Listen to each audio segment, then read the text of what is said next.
The shortest acceptance speech in history. This will be no different. However, I have to take the time to thank you, the very marrow of our community, our lifeblood of our community. You know, Dickens said it best in the Tales of Two Cities. It was the best of times, and it was the worst of times. So it seems now to be the tale of two countries. A nation divided by what some call fake news, others pointing out that there can be no alternative to facts. In the run-up to this presidential debate last night, my Canadian friend from Montreal said, "It's like watching my neighbor's house burn down."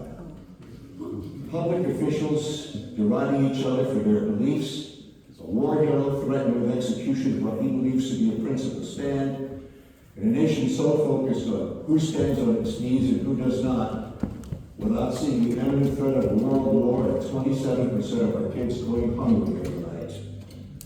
We are in the thick of thin things on our media and our social media. In stark contrast to all that is you, the real difference in our country, as it always has been. The volunteer, the person who says, "I can't do everything, but I can do something," and looks at all the negativity and says, "Not in my town, not in my country, not now, not to my children." It is the real spirit that started America. We're all somebody from somewhere.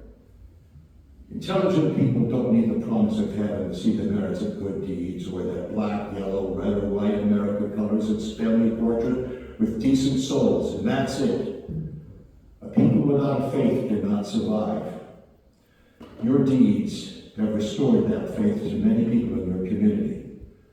The seductive but existential threat of Facebook, Twitter, TikTok, and clickbait of the internet have opened the door to unverified innuendo, half-truths, that seemingly benign pastime of Facebook, where I was told 6 million Jews weren't killed in World War II, and other notions that explode our fears, tell us who is to blame for them, and yet offer no solution to them. I fact-checked a politician a couple of months ago on one of our talk stations. I was told, no matter, 40% of Americans believe this. I can work with that. That was very discouraging for you and for me. You come to these gatherings and meet the true spirit of America. Folks who realize education is not something you finish.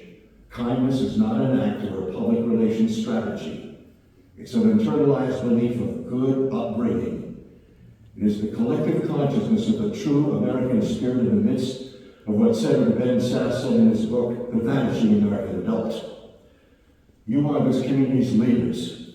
Leadership is not a position or a title, it's an action and an example. And you, not TikTok, are true influencers. I'll give you these names: Keith and Linda Wood, Lori LeBar, Tina Guy, Mary Walsh, Judy Getchell, Mike Murphy, Lou Frazier, and you're wondering what these people have. I don't know these people. That's great. I do remember this.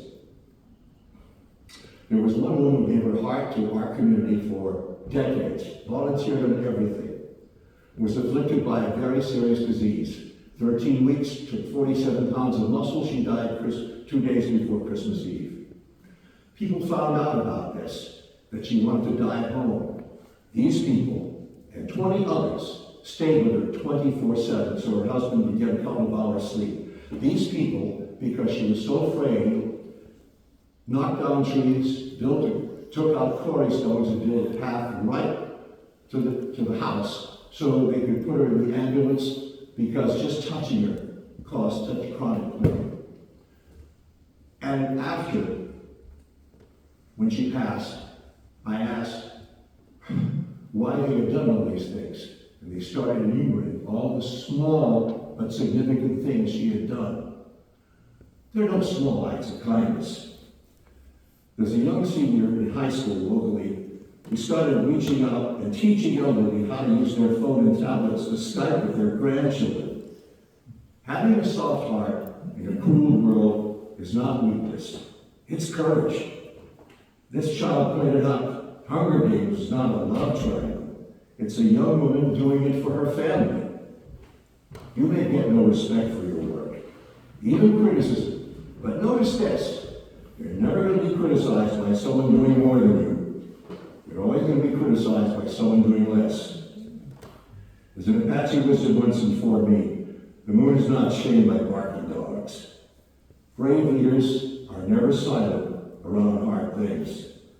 Sometimes the miracles people pray for are just people, neighbors with kind hearts.